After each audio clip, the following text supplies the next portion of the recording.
Some high-level tips for formatting the document as you're writing. This isn't the final format to get your book published. This is the one where you're just actually working it.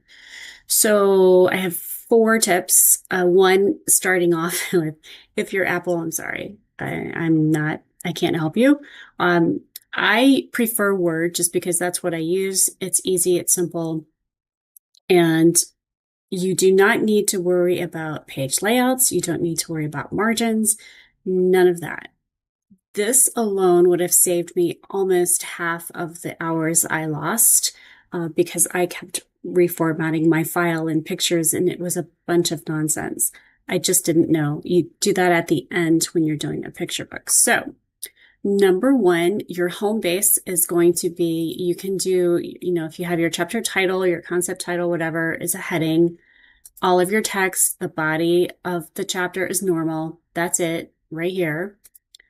Tip 2 is we talked about in an earlier video, this pictures. You're not going to insert your pictures into the file.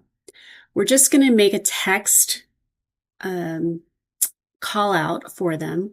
So you can do whatever, right? Like chapter 1, pick one here, insert C1, P1, whatever it is you want to say, just so you know where to put your pictures. And again, that's why numbering is really the easiest, simplest way to do that. And then you'll notice this is red, and that's because I have tracking on.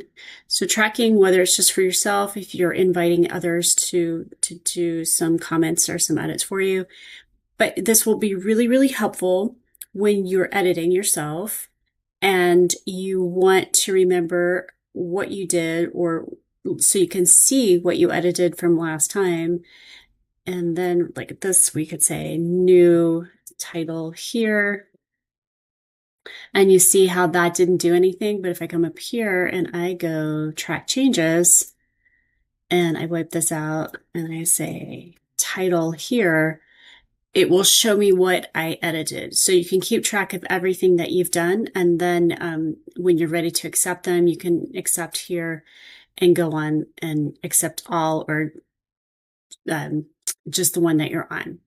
Another thing that you can do is for versioning is you can go here, info, and then version history, and that will help you too. So when you've saved something and you want to go back, so you change your mind and you want to go back to an earlier version, you can do that. Makes it a lot easier. You want to save it and have backup saves, but if you do the versioning, it will help you in terms of you don't have to remember which document had what in it. The version will help you do that. And those are just really high level. Again, you don't insert your pictures. You don't need to worry about page layouts, margins, page breaks, any of that. Just get your words onto the page, and all of that will come later because that's a whole other can of worms. But don't worry, we got you covered.